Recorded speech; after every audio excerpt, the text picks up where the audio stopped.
नमस्कार साथियों, स्वागत है आप सभी का आविष्कार आईएएस एकेडमी पर। मैं इंजीनियर लोकेन चौधरी आप सभी का हार्दिक अभिनंदन, हार्दिक स्वागत करता हूं। दोस्तों, आज हम चर्चा करने जा रहे हैं भारत की एक महान उपलब्धि के बारे में। भारत के द्वारा प्रोटोटाइप फास्ट ब्रीडर रिएक्टर का डेवलपमेंट किया गया है। ये भारत की ऊर्जा के क्षेत्र में हम कह सकते हैं एक बहुत बड़ी उपलब्धि है। और फास्ट ब्रीडर रिएक्टर जो है, उनको रसिया के बाद वैश्विक स्तर पर विकसित करने वाला भारत दुनिया का दूसरा देश है। जापान, अमेरिका, चाइना, बहुत सारे देशों ने बहुत सारे प्रयास किए, लेकिन कोई भी देश आज तक सफल नहीं हो पाया। भारत ने ये उपलब्धि हासिल की है। भारत ने ये उपलब्धि हासिल की है, ये और भी मायने रखती है। मायने इसलिए रखती है क्योंकि फास्ट ब्रीडर रिएक्टर जो है, हमारी ऊर्जा की चाबी है। ऊर्जा की चाबी कैसे है? भारत के पास दुनिया का सबसे अधिक थोरियम का भंडार है, जिसका आज तक हम उपयोग नहीं कर पा रहे थे। Doctor Homi Jehangir Bhabha, doctor APJ Abdul Kalam जैसे वैज्ञानिक जो हैं, और इसके अलावा बहुत सारे न्यूक्लियर साइंटिस्ट जो हैं, वो एक सपना देखा करते थे कि भारत में जिस दिन नाभिकीय ऊर्जा के रूप में हम थोरियम का उपयोग कर पाएंगे या थोरियम से नाभिकीय ऊर्जा प्राप्त कर पाएंगे, उस दिन भारत ऊर्जा के क्षेत्र में इंडिपेंडेंट हो जाएगा। और आज उसी स्थिति का पहला कदम हमने सफलतापूर्वक पूरा किया है। यानी हम ये मान के चलिए कि थोरियम से ऊर्जा प्राप्ति के क्षेत्र में आज हम पहला कदम सफलतापूर्वक रख चुके हैं। और आने वाले समय में ये स्थिति आ सकती है कि भारत को अगले 200, 300, 400 सालों तक किसी भी प्रकार के बिजली उत्पादन के लिए किसी भी प्रकार की बाकी की जितनी भी एनर्जी है, फॉसिल्स फ्यूल हैं, उनकी आवश्यकता नहीं पड़ेगी। यानी आप हाइड्रो पावर प्लांट की देखें या फिर आप थर्मल पावर प्लांट की बात करें, इन सभी में जैसे कि फॉसिल्स फ्यूल है, कोयले के उपयोग होता है थर्मल पावर प्लांट में। हाइड्रो पावर प्लांट में आपको बांध बनाने पड़ते हैं ऊंचे ऊंचे बहुत, जहां पर अगर अवेलेबिलिटी है पानी की तो बनेंगे, नहीं तो नहीं बनेंगे। इन सब से निजात पा सकते हैं और हम इस नाभिकीय पदार्थ के माध्यम से पूरी दुनिया को डोमिनेट कर सकते हैं। तो आज के सेशन में हम फास्ट ब्रीडर रिएक्टर्स क्या होते हैं, सबसे पहले मैं आपको ये समझाऊंगा कि रिएक्टर्स क्या होते हैं, रिएक्टर्स कितने प्रकार के होते हैं। फास्ट ब्रीडर रिएक्टर जो है, वो जो हमने डेवलप किया है, ये हमारे लिए किस लिए इंपॉर्टेंट है, इसका तकनीकी विश्लेषण करेंगे। किस प्रकार इसकी कार्य प्रणाली कार्य करती है और ये कैसे महत्व रखता है भारत के लिए, पूरा टेक्निकल हम यहाँ पर एनालिसिस करेंगे। सेशन में लास्ट तक बने रहिएगा। चैनल पर नए हैं तो चैनल को सब्सक्राइब जरूर कर लें। भारत के लिए कितनी बड़ी खबर है, आज के सेशन में आपको ये चीज पता लग जाएगी। देखिए यहाँ पर खबर क्या है। Fast breeder nuclear reactor at Kalpakkam takes critical leap forward. यानी भारत ने जो अभी फास्ट ब्रीडर रिएक्टर बनाया है, इसे क्रिटिकल लीप बताया जा रहा है। कलपक्कम में यानी तमिलनाडु में इसे हमने बनाया है, विकसित किया है। और इससे पहले भारत का जो न्यूक्लियर एनर्जी प्रोग्राम था वो कैसे चला, उस पर भी हम चर्चा करेंगे। देखिए, पीआईबी की न्यूज को आप समझिए। India has marked a major milestone in its nuclear energy programme. The indigenously designed and built prototype fast breeder reactor, PFBR कहते हैं इसको, कहां पर है? कलपक्कम, तमिलनाडु में। 6 अप्रैल 2026 को इसे डेवलप किया गया। और इसकी जो कैपेसिटी है वो है 500 मेगावाट। 500 मेगावाट इलेक्ट्रिकल एनर्जी जो है इस रिएक्टर से जनरेट की जा सकती है। और इसे बनाया गया है भारतीय नाभिकीय विद्युत निगम लिमिटेड। और ये पीआईबी के द्वारा जो छापी गई है खबर, इसमें ये कहा गया है कि होमी जहांगीर भाभा का जो सपना था, उसमें हम अब आगे बढ़ चुके हैं, जो कि भारत के न्यूक्लियर प्रोग्राम के जनक माने जाते हैं। और उन्होंने पूरा अपना जीवन जो है समर्पित कर दिया था कि भारत में न्यूक्लियर एनर्जी कैसे डेवलप की जाए। न्यूक्लियर बॉम्ब तक वो बनाने की कगार पर थे, लेकिन एक बहुत ही संदेहास्पद उनकी मृत्यु हुई, जिसमें बहुत सारे कारण ढूंढे जाते हैं। लेकिन आज उनका सपना जो है यहाँ पर दिखता है। और दूसरा देखिए, मुझे एक और घटना याद आती है कि डॉक्टर एपीजे अब्दुल कलाम जो है, वो भी न्यूक्लियर एनर्जी और जो कि थोरियम बेस्ड न्यूक्लियर एनर्जी की बात करें, उस पर बहुत ज्यादा सीरियस थे। और भारत जब कुडनकुलम कुडनकुलम में जब अपने रिएक्टर लगाने जा रहा था, तो वहां की जो जनता है उसने बहुत ज्यादा विरोध किया था, क्योंकि जो पश्चिमी मीडिया है, अमेरिका जो है, उसके द्वारा न्यूक्लियर रिएक्टर्स के बहुत सारी नेगेटिविटी गिनाना शुरू कर दिया गया था, क्योंकि उनको पता था कि भारत अगर थोरियम का उपयोग कर पाएगा तो एनर्जी के मामले में भारत सबसे आगे निकल जाएगा। तो बहुत ज्यादा नेगेटिविटी फैलाई गई। डॉक्टर एपीजे अब्दुल कलाम वहां पर खुद गए, वहां की जनता को समझाया और उनसे कहा कि हम किस तरीके से न्यूक्लियर रिएक्टर को लेकर बहुत अच्छी तकनीक के साथ काम कर रहे हैं कि किसी भी प्रकार का रेडिएशन लीकेज की संभावना है ही नहीं, और तब जाकर वो हमारा जो प्रोग्राम है वहां पर शुरू हो पाया था। तो ये जो महान वैज्ञानिक है जिन्होंने इतनी मेहनत की है, आज उनका सपना जो है पूरा हो रहा है। 6 अप्रैल 2026 को, जैसा कि मैंने कहा, फास्ट ब्रीडर रिएक्टर जो है उसका पहला स्टेप जो है हमने पूरा किया कल्पक्कम में। अब देखो, होमी जहांगीर भाभा जो है, इन्होंने कार्य शुरू कर दिया था। देश की आजादी से पहले ही 1945 में ही TFIR की स्थापना कर दी गई थी, टाटा फंडामेंटल रिसर्च इंस्टीट्यूट की स्थापना कर दी गई थी इनके द्वारा। और उसके बाद इन्होंने अपना जो न्यूक्लियर एनर्जी प्रोग्राम चलाया उसको 3 स्टेज प्रोग्राम के तहत रखा था। अब देखिए कितनी दूरदर्शी सोच थी इनकी, ये आज आपको हम बताएंगे कि इनका जो 3 स्टेज प्रोग्राम था जो पहले से था वो क्या था। लेकिन इन सबको समझने से पहले, क्योंकि ये बहुत टेक्निकल चीजें हैं, थोड़ा सा सरल से सरल भाषा में मैं आपको समझाने का प्रयास करूंगा। चीजों को थोड़ा सा समझिए। देखिए, जैसे कि दुनिया में हम कहते हैं कि 118 एलिमेंट पाए जाते हैं। इन 18 एलिमेंट्स में से कुछ ऐसे एलिमेंट हैं जो रेडियो एक्टिव एलिमेंट कहलाते हैं। रेडियो एक्टिव एलिमेंट एक प्रकार के अनस्टेबल एलिमेंट होते हैं, अस्थायी तत्व होते हैं, और ये स्थायित्व प्राप्त करने के लिए रेडिएशंस को निकालते हैं, एनर्जी को निकालते हैं रेडिएशन के रूप में। और ये जो एनर्जी रेडिएशन होते हैं, इनकी रेडिएशन की एनर्जी इतनी ज्यादा होती है कि इससे आप विद्युत ऊर्जा बना सकते हैं, और इसी को अगर आप नियंत्रित वे में लें तो ऊर्जा बना सकते हैं, विद्युत ऊर्जा। और जब अनकंट्रोल्ड चेन रिएक्शंस का उपयोग करें तो इसी से परमाणु बम बन जाता है। तो ये जो पदार्थ होते हैं जो रेडिएशंस पर आधारित होते हैं, रेडिएशंस लीक करते हैं या रेडिएशन छोड़ते हैं, ये ज्यादातर जो हम कह रहे हैं, वैसे तो बहुत सारे पदार्थ हैं, लेकिन जो भारी तत्व हैं, भारी तत्व जैसे कि मान लीजिए यूरेनियम 235 है, यूरेनियम 238 है, प्लूटोनियम है, थोरियम है, ये जो जितने भी भारी तत्व हैं इन सब में ये विशेषता पाई जाती है। लेकिन ये पदार्थ भी दो प्रकार के होते हैं, ध्यान रखिए। दो प्रकार के पदार्थ, एक होते हैं फिसाइल मटेरियल जिनको विखंडनीय पदार्थ कहते हैं, एक होते हैं फर्टाइल मटेरियल जिनको उर्वर या प्रजनक पदार्थ कहते हैं। इनमें थोड़ा सा अंतर समझिए। यहां पर देखिए, फिजाइल मटेरियल का मतलब क्या है। जैसे कि यूरेनियम 235 है, यूरेनियम 235 की खास बात होती है कि अगर इस पर आप कोई भी न्यूट्रॉन की बौछार करेंगे तो ये अपने आप टूटने लग जाता है, विखंडित होने लग जाता है। और जब ये विखंडित होता है तो उस समय इसमें से बहुत ज्यादा एनर्जी निकलती है। एनर्जी का कारण क्या है वो भी मैं आपको बता दूंगा, लेकिन पहले जो पदार्थ है विखंडनीय पदार्थ वो समझिए। यूरेनियम 235 है, प्लूटोनियम 239 है और यूरेनियम 233 है। ये यूरेनियम के समस्थानिक होते हैं। एक प्लूटोनियम जो है वो अलग पदार्थ हो गया, फिर थोरियम हो गया। ये विखंडनीय पदार्थ है, मतलब नाभिकीय ऊर्जा बनाने के लिए इन्हीं पदार्थों का उपयोग किया जा सकता है, क्योंकि इनमें नाभिकीय विखंडन आसानी से हो जाता है। लेकिन दूसरी तरफ जो पदार्थ होते हैं इनको कहते हैं फर्टाइल मटेरियल। फर्टाइल मटेरियल एक प्रकार का ऐसा मटेरियल है जो खुद एनर्जी के रूप में काम नहीं आएगा, क्योंकि ये विखंडनीय नहीं होता है, ये फिजिबल नहीं होता है, लेकिन इसको एक कच्चे माल के रूप में उपयोग में लिया जा सकता है। इस पर जब न्यूट्रॉन की बौछार की जाती है तो इसमें ट्रांसम्यूटेशन हो जाता है।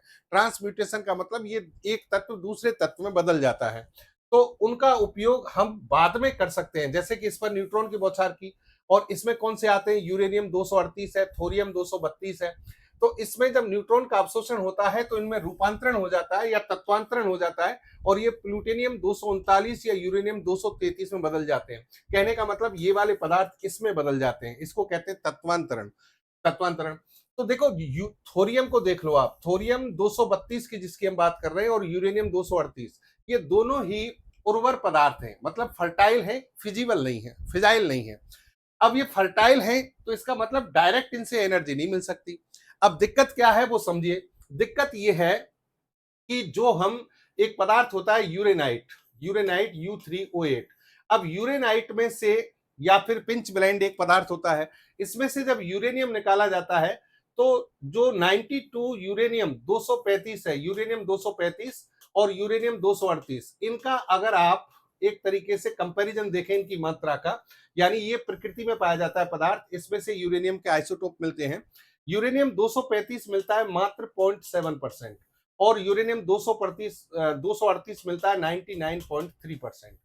इसका मतलब आप जो फिजिबल मटेरियल की बात कर रहे हैं, फिजाइल मटेरियल की बात कर रहे हैं, वो मात्र 0.7% है। और जो आपका दूसरा पदार्थ है वो 238 जो है यूरेनियम 238, वो 99.3% है, जो कि उर्वर पदार्थ है जिससे डायरेक्ट एनर्जी नहीं बनाई जा सकती। दूसरी तरफ थोरियम का भंडार भारत में भरा पड़ा है। अब भारत में भरा पड़ा है लेकिन हम उसका उपयोग नहीं कर पा रहे क्योंकि वो एक उर्वर पदार्थ है। तो कहने का मतलब ये दोनों ही पदार्थ जो ज्यादा मात्रा में मिलते हैं, आप इससे यूरेनियम से निकालोगे, यूरेनाइट से, पिंच ब्लेंड से, तो ये पदार्थ मिलेगा यूरेनियम 238। और थोरियम जो है वो डायरेक्ट आपको मिल रहा है, लेकिन वो उर्वर पदार्थ है, वो फिजाइल मटेरियल नहीं है। तो दिक्कत क्या थी? दिक्कत ये थी कि ये बात डॉक्टर होमी जहांगीर भाभा को पता थी कि भाई हमारे पास थोरियम बहुत है, लेकिन अब हम थोरियम से डायरेक्ट एनर्जी निकालने की तकनीक हमारे पास नहीं है। तो भविष्य में कभी ना कभी हम इस तकनीक को विकसित करेंगे। फिजिक्स के वो ज्ञाता थे भाभा साहब, तो ज्ञाता थे तो उनको पता था कि हम कहीं ना कहीं ट्रांसम्यूटेशन जो है प्रोसेस को खोज लेंगे। अब ट्रांसम्यूटेशन प्रोसेस खोजेंगे तो उसमें न्यूट्रॉन की बौछार करनी पड़ेगी, और वो भी लगातार न्यूट्रॉन की बौछार होनी चाहिए। तो उसके लिए इन्होंने कहा कि इसका रिजल्ट भी कहां से निकलेगा? रिएक्टर से ही निकलेगा। यानी एक रिएक्टर से दूसरे रिएक्टर, तीसरे रिएक्टर, इस तरीके से हम क्या करेंगे? थोरियम का उपयोग करेंगे। अब कैसे करेंगे, ये कहानी कैसे गढ़ी गई उसको समझेंगे। लेकिन अब उससे पहले ये चीज समझो कि परमाणु रिएक्टर कैसे काम करते हैं। एक चीज रिएक्टर में छोटी छोटी चीजें, कुछ चीजें समझ लो। देखो ये रिएक्टर है, इस रिएक्टर का जो अंदर का भाग है इसको कहते हैं कोर। यहां पर जो यूरेनियम है वो भरा जाता है, और बाहर जो होता है, बाहर इस पदार्थ को कहते हैं ब्लैंकेट। ब्लैंकेट, वहां पर जो है वो पदार्थ भरा जाता है जो कि फर्टाइल है। यानी इसमें तो भरा जाएगा फिजाइल मटेरियल जिसका विखंडन होना है, और बाहर जो पदार्थ भरा जाता है, जो इसमें से बच जाता है बाहर एक तरीके से, वो पदार्थ होता है फर्टाइल मटेरियल। अच्छा, अब इसमें क्या होगा कि जो यूरेनियम आपने डाल दिया, इस पे न्यूट्रॉन की बौछार करते, यूरेनियम देखिए 235, इस पे न्यूट्रॉन की बौछार की, तो इस यूरेनियम का विखंडन होगा। विखंडन होगा तो ये दो पदार्थों में, बेरियम और क्रिप्टॉन में परिवर्तित हो जाता है। ये पदार्थ कहीं काम नहीं आते, लेकिन इसमें 3 न्यूट्रॉन निकलते हैं और इसमें साथ में एनर्जी निकलती है। एनर्जी की बहुत ज्यादा मात्रा होती है। अब ये जो 3 न्यूट्रॉन है, ये नए 3 यूरेनियम के परमाणुओं को तोड़ सकते हैं। लेकिन 3, अगर आपने ये छोड़ दिए 3, तो ये 3 नए यूरेनियम को तोड़ेंगे, फिर वो 3 जो है नए 9 को तोड़ेंगे, फिर 27, फिर 81। अगर ऐसे आपने छोड़ दिया तो इसको कहते हैं अनकंट्रोल चेन रिएक्शन, और इससे परमाणु बम बन जाएगा, विस्फोट हो जाएगा। तो करते क्या है कि यहाँ पर 3 न्यूट्रॉन जो बने हैं उनमें से 2 न्यूट्रॉन को सोख लिया जाता है, कैडमियम की रोड वगैरह लगा दी जाती है। एक न्यूट्रॉन फिर यूरेनियम को विखंडित करने के लिए छोड़ा जाता है, और इस तरीके से लगातार यहाँ पर एनर्जी प्रोड्यूस होती जाती है। यानी हर बार एक यूरेनियम, एक न्यूट्रॉन एक यूरेनियम के नाभिक को तोड़ेगा, और उससे क्या निकलेगी? एनर्जी। एनर्जी कैसे निकलती है ये आपको बता दें, E = mc², आइंस्टीन का फॉर्मूला है। इसमें कहा जाता है कि मास में अगर कोई कमी हुई है तो वो किस में कन्वर्ट हो जाएगी? एनर्जी में। ये ऊर्जा द्रव्यमान सापेक्षिकता का सिद्धांत है। तो यहां पर यूरेनियम की बात करें हम, और इन पदार्थों की बात करें, तो इनका जो द्रव्यमान है वो इसकी तुलना में कम बैठता है। जो द्रव्यमान में कमी आई वो किस में बदल गई? ऊर्जा में बदल गई। तो इस तरीके से ऊर्जा यहाँ पर बहुत ज्यादा निकलती है। अब इस ऊर्जा से क्या किया जाता है? पानी को गर्म किया जाता है, पानी से भाप बनती है। पानी गर्म होगा तो भाप बनेगी, भाप बनेगी तो भाप से टरबाइन को घुमाया जाता है, और इससे जनरेटर लगा हुआ है। तो टरबाइन जो उपकरण है वो क्या करता है? मैकेनिकल एनर्जी को इलेक्ट्रिकल एनर्जी में बदल देता है, और आपको क्या मिल जाती है? विद्युत ऊर्जा मिल जाती है। तो इस तरीके से कोई भी रिएक्टर काम करता है। रिएक्टर समझ गए होंगे आप। कोर जो होता है उसमें हम क्या करते हैं? फिजाइल मटेरियल यानी विखंडनीय पदार्थ का विखंडन करते हैं, उससे ऊर्जा बनती है, ऊर्जा से हम टरबाइन को घुमाते हैं और उससे विद्युत ऊर्जा बन जाती है। ठीक है, ये यहां पर देख सकते हैं, इस तरीके से विखंडन होगा, न्यूट्रॉन मुक्त होंगे, 3 न्यूट्रॉन मुक्त होंगे। एक ये हो गया, एक ये हो गया। अब 2 को हम सोख देंगे, सोख लेंगे, यानी इसमें कैडमियम की रॉड किससे सुखा दिया जाएगा? सोख लिया जाएगा, ताकि यहां पर अगर 3 न्यूट्रॉन चले गए आगे तो एनर्जी इतनी ज्यादा होगी आपसे वो संभलेगी नहीं। उसी को एटम बॉम्ब कहते हैं। तो यहां पर आपको रिएक्टर के अंदर क्या करना है? संतुलित और नियंत्रित ऊर्जा बनानी है। तो एक ही न्यूट्रॉन को स्वतंत्र छोड़ा जाता है। चलिए, अब देखो यहाँ पर अलग अलग पदार्थ यूज किए जाते हैं। जैसा कि मैंने कहा, न्यूट्रॉन को सोखने के लिए कैडमियम की रॉड ली जाती है, तो इसको नियंत्रक क्षण कहते हैं हम। ठीक है, नियंत्रक क्षण कहते हैं। बोरोन की रॉड भी ले लेते हैं। कई बार हमें जो रिएक्शंस होती हैं उसको भी धीमा करना होता है, उसको कहते हैं मॉडरेटर। मॉडरेटर के रूप में भारी जल का उपयोग या ग्रेफाइट का उपयोग किया जाता है। और इसमें जो बहुत ज्यादा टेम्परेचर बनता है एनर्जी के कारण, उसके लिए हम शीतलक यानी कूलेंट उपयोग में लेते हैं, जैसे कि पानी, भारी जल या तरल सोडियम, इनका उपयोग करते हैं। चलिए, अब देखो होता क्या है, सुनिए। ऐसे रिएक्टर क्या हुए? डेवलप हुए। अब रिएक्टर जो है वो कितने प्रकार के होते हैं वो समझिए। रिएक्टर को अगर आप डिवाइड करेंगे तो न्यूट्रॉन की ऊर्जा के आधार पर दो प्रकार के हैं, एक होते हैं थर्मल रिएक्टर, एक होते हैं फास्ट रिएक्टर। थर्मल रिएक्टर का मतलब है इसमें न्यूट्रॉन की स्पीड को कम करना होता है, मंदक के रूप में न्यूट्रॉन का उपयोग करना होता है। और फास्ट रिएक्टर जो है ये तीव्र गति वाले न्यूट्रॉन का उपयोग करना होता है इसमें इसमें यानी किसी प्रकार का मंदक नहीं लगा होता। तो आज जो हमने बनाया है, पहले हम जो बना चुके हैं PHWR, LWR, ये तो पहले वाले रिएक्टर हैं जो थर्मल रिएक्टर कहलाते हैं। लेकिन अभी हमने जो बनाया है वो कौन सा है, फास्ट ब्रीडर रिएक्टर, जिसमें न्यूट्रॉन हाई स्पीड से हमें यूज करने होते हैं। इसमें किसी भी प्रकार का मॉडरेटर यानी मंदक नहीं लगाया जाता जो न्यूट्रॉन की गति को धीमा करे। अगर आपसे पूछा जाए कि कौन कौन से रिएक्टर हैं, PHWR pressurised heavy water reactor, PWR pressurised water reactor, VWR VVR जिसको हम कह सकते हैं PWR होता है ये, और ये होता है फास्ट ब्रीडर रिएक्टर। यानी ये सब रिएक्टर हम पहले बना चुके हैं, अब हम बना रहे कौन सा, फास्ट ब्रीडर रिएक्टर। अब इससे जो आगे बनेगा वो एडवांस टाइप का होगा, advance heavy water reactor AHWR। अब उसकी बात हम चर्चा करेंगे कि कैसे वो काम करेगा। देखो इनमें और कोई अंतर नहीं होता, अलग अलग प्रक्रिया के साथ में यहाँ पर क्या किया जाता है, पानी को यूज में लिया जाता है और मंदक प्रशीतक इनकी जो है इनका उपयोग किया जाता है। भारत में सबसे अधिक उपयोग जो है वो किसका होता है, PHWR का, स्वदेशी तकनीक से इसे डेवलप किया है। दुनिया में सबसे ज्यादा लोकप्रिय PWR है, जैसे कि हमारा कोडनकुलम है, और BWR इसमें पानी को सीधे कोर के अंदर उबाला जाता है। अब यहाँ की जो बात कर रहे हैं फास्ट ब्रीडर रिएक्टर, इस पे आप आ जाइए, इस पे आ जाइए। सबसे पहले समझिए कि फास्ट ब्रीडर रिएक्टर जो है उनको ब्रीडर रिएक्टर क्यों कहते हैं। देखो ये जो प्लान है ना, ये है डॉक्टर होमी जहांगीर भाभा का। होमी जहांगीर भाभा ने ये सोचा था कि सबसे पहले हम PHWR बनाएंगे, फिर उसके बाद फास्ट ब्रीडर रिएक्टर बनाएंगे, और तीसरे चरण में हम थोरियम आधारित रिएक्टर बनाएंगे। तो कहने का मतलब ये हम पहले ही बना चुके थे। आज हम कौन सी स्टेज में आ गए हैं, दूसरी स्टेज में, और आने वाला जो समय है वो किसका है, थोरियम। ये जो है जरूरी था, ये बन गया, तो अब इसे बनाने में हमें दिक्कत नहीं आएगी। क्यों नहीं आएगी वो समझिए, आपको बताते हैं। दुनिया का सबसे ज्यादा थोरियम का भंडार भारत में है। देखिए कई बार 25% बताया जाता है, 40% बताया जाता है, लेकिन कई जो है रिसर्च ऐसी आई है कि भारत में 50 से 60% तक थोरियम का भंडार हो सकता है। केरल, उड़ीसा, आंध्र प्रदेश, यहाँ पर जिसको मोनोजाइट बेल्ट कहते हैं, वहां पर ये थोरियम जो है भरा पड़ा है, भंडार इसके। अब देखो सुनो, यहाँ पर जो हमारा ये प्रोसेस है ये कैसे काम करता है अब आपको बताते हैं।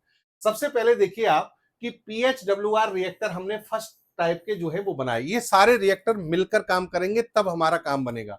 अब देखो जो PHWR था, जिसे प्रेशराइज हैवी वाटर रिएक्टर कह रहे थे, इसमें आपने क्या किया, यहाँ जो कोर है इसमें यूरेनियम डाला, यूरेनियम 235 डाला, ठीक है, सॉरी यूरेनियम डाला, यूरेनियम का ऑक्साइड जो है वो लिया। अब इसमें हुआ क्या कि यूरेनियम 235 निकला और साथ में यूरेनियम 238 निकला, लेकिन 235 बहुत कम, 0.7%, और ये जो है ये यूरेनियम 238।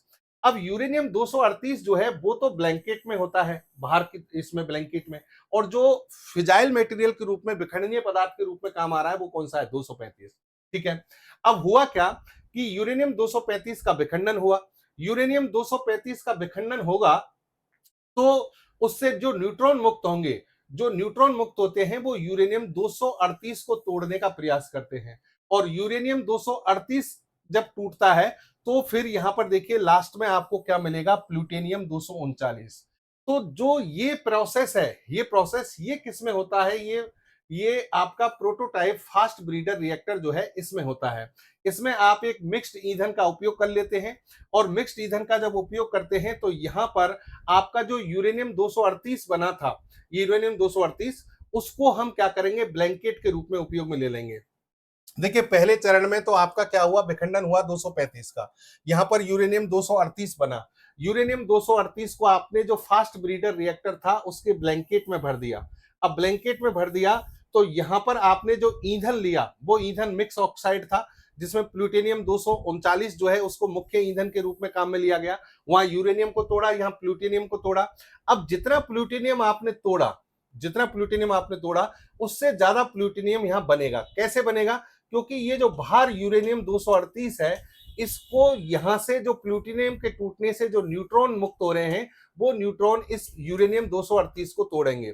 और यहां पर क्या होगा, देखिए ब्लैंकेट में 238 और कोर में क्या लिया आपने, यहां पर प्लूटोनियम 239। तो इस तरीके से प्लूटोनियम की उतनी मात्रा बनेगी। यहां पर मान लिए मात्रा 2 थी तो यहां पर 20 बनेगी, यानी इससे 10 गुना जो है मात्रा बन जाएगी। तो कहने का मतलब ये एक तरीके से इस तरीके से है कि मूलधन खर्च करके ब्याज कमाने जैसा है। यानी आपने जितना प्लूटोनियम 239 इसमें भरा था कोर में, बाहर ब्लैंकेट में यूरेनियम 238 था। प्लूटोनियम 239 के टूटने से जो न्यूट्रॉन मुक्त हुए, उन्होंने यूरेनियम 238 पर अटैक किया। यूरेनियम 238 पर अटैक हुआ तो उससे क्या बन गया, प्लूटोनियम 239, यानी तत्वांतरण हो गया। तो इस तरीके से आप कह सकते हैं कि इसमें बहुत ज्यादा मात्रा बनती है। तो ये पदार्थ जो है आप इसमें जो इसके स्टेप हैं वो इनको समझ सकते हैं। पीएचडब्ल्यूआर से फास्ट जो प्रोटोटाइप फास्ट ब्रीडर रिएक्टर है, यहां पर आपका प्लूटोनियम 239 जो है वो बहुत ज्यादा मात्रा में बन जाएगा। अब देखो, इस पूरे प्रोसेस की हम बात करें कि प्लूटोनियम 239 जो आपका बन गया, अब इसका आगे क्या करना है, थोरियम से इसे कनेक्ट कैसे करेंगे। थोरियम से कनेक्ट समझिए कि थोरियम जो है वो आपका फिजाइल मटेरियल नहीं है, वो कैसा मटेरियल है, फर्टाइल है, तो उसका डायरेक्ट विखंडन नहीं हो सकता। तो आप क्या करेंगे, फिर जो तीसरे चरण के AHWR टाइप के जो रिएक्टर बनाएंगे, वहां पर इस थोरियम जो है, थोरियम 232, इसको यहां पर उपयोग में लिया जाएगा। यानी थोरियम देखिए स्वयं एक ईंधन नहीं है, यह उर्वर सामग्री है, विखंडनीय नहीं। इसे ऊर्जा पैदा करने के लिए यूरेनियम 233 में बदलना पड़ेगा। अब यूरेनियम 233 में कैसे बदला जाएगा, दूसरे चरण के अंतिम दौर में हम यूरेनियम ब्लैंकेट की जगह थोरियम ब्लैंकेट का उपयोग शुरू करेंगे। और इससे क्या होगा, इससे यूरेनियम 233 बनेगा। प्लूटोनियम के विखंडन से निकलने वाले न्यूट्रॉन जब थोरियम 232 द्वारा सोख लिए जाते हैं तो वह यूरेनियम 233 में बदल जाते हैं। यानी पहले चरण में आपने यहां पर जो काम किया उससे आगे का दूसरा फिर तीसरा। अगर मैं फाइनली इसको समराइज करूं तो देखो ध्यान से सुनो, आपने क्या किया था, जो आपका पहला था पीएचडब्ल्यूआर, वहां पर यूरेनियम 235 को तोड़ा था और ब्लैंकेट में जो यूरेनियम 238 जो है उस पर न्यूट्रॉन की बौछार हुई थी, तो उससे क्या बना, प्लूटोनियम 239। अब प्लूटोनियम 239 जो है उसको आपने क्या किया, जो फास्ट ब्रीडर रिएक्टर है उनमें इसको डाला, और यहां पर जब आपने डाला तो इसके बाहर जो है आपने थोरियम भर दिया। तो थोरियम पर न्यूट्रॉन की बौछार होगी, क्योंकि प्लूटोनियम 239 से जो विखंडन हो रहा है उससे न्यूट्रॉन मुक्त हो रहे हैं, और जो थोरियम है वो किस में कन्वर्ट हो जाएगा, यूरेनियम 233 में। तो थोरियम 232 का डायरेक्ट एनर्जी प्राप्त करने के लिए उपयोग नहीं हो सकता, लेकिन हमने इसे किस में बदल दिया, यूरेनियम 233 में। और अब हम तीसरे चरण का जो हमारा स्टेप थर्ड यानी जो रिएक्टर बनेंगे, उसमें यूरेनियम 233 जो कि हमने यहां से प्राप्त कर लिया और थोरियम 232, इनको मिक्स रूप में काम में लेंगे, और इससे हमारे पास में लगातार ऊर्जा का साधन बन जाएगा, क्योंकि हमारे पास इसकी कमी कुछ भी नहीं है, थोरियम की कमी नहीं है। थोरियम यहां भी यूज कर रहे हैं हम, और यहां भी थोरियम जो है उसी से प्राप्त कर रहे हैं, यूरेनियम 233 दूसरे चरण में। तो अगले 300 वर्षों तक आपको एनर्जी मिल सकती है, इतना ज्यादा इससे फायदा है। समझ रहे, यानी एक आप रिएक्टर से दूसरे रिएक्टर और तीसरे रिएक्टर में एक तरीके से थोरियम का उपयोग करने में सक्षम हो जाएंगे। यहां अगर आप बात करें कि भाई ऊर्जा घनत्व और इनकी विशेषताओं की बात करें, पहली बात तो यह है कि हमारे पास थोरियम है बहुत ज्यादा। दूसरी बात यह है कि थोरियम इतना ज्यादा एनर्जी के लिए अच्छा पदार्थ क्यों माना जाता है, तो वो समझिए आप, इसकी एनर्जी डेंसिटी बहुत ज्यादा है।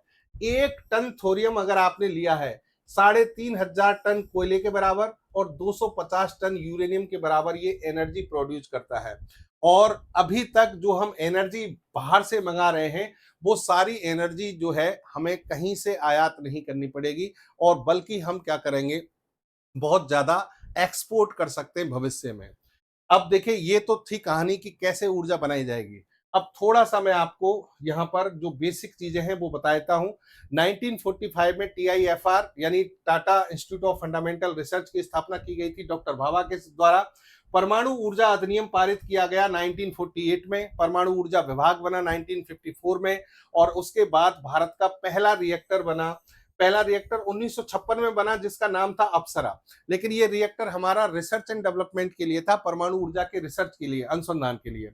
और वर्तमान में अगर हम संस्थानों की बात करें तो देखिए जो रिसर्च के काम में लगे हुए हैं, Bhabha atomic research centre, Indira Gandhi परमाणु अनुसंधान केंद्र, और ये है राजा रमन्ना जो प्रौद्योगिकी सेंटर है। ये जो सेंटर है इंदौर में, ये तीनों तो क्या करते हैं, रिसर्च वर्क में भाग लेते हैं। इनका काम है R&D करना, रिसर्च एंड डेवलपमेंट के प्रोसेस में ध्यान देना। और जो आपका डेवलपमेंट का काम होता है वो NPCIL और ये भाविनी, जिसके द्वारा फास्ट ब्रीडर रिएक्टर बनाया गया है, IREL, Indian Rare Earth Limited, Uranium Corporation of India Limited यानी UCIL, इनके द्वारा जो है यहाँ निर्माण किए जाते हैं। फास्ट ब्रीडर रिएक्टर की जो जिम्मेदारी है वो किसको दी गई थी, भारतीय नाभिकीय विद्युत निगम लिमिटेड। और इन सब पर नियामक बोर्ड जो है वो है हमारा AERB, परमाणु ऊर्जा नियामक बोर्ड, इसके द्वारा इनको नियंत्रित किया जाता है। देखिए इसके अलावा हम अनुसंधान की बात करें तो अप्सरा बना। अप्सरा भारत का पहला न्यूक्लियर रिएक्टर था जो कि अनुसंधान क्षेत्र में था, वो ब्रिटेन की सहायता से बना। लेकिन आप ऊर्जा निर्माण के लिए जो सहायता की गई वो अमेरिका के द्वारा की गई थी। अमेरिका ने तारापुर में ये पहला रिएक्टर बनाया था जिसका नाम था तारापुर परमाणु ऊर्जा केंद्र, और ये महाराष्ट्र में बना था। उसके बाद फिर कनाडा की सहायता से, फिर देखिए 1974 में हमने जब परमाणु परीक्षण किया तो इन देशों ने हम पर बहुत सारे प्रतिबंध लगा दिए, और फिर 2008 में जाकर वो प्रतिबंध हमसे हटे, 123 समझौता हुआ, NSG जो है उसके द्वारा हमें छूट दी गई।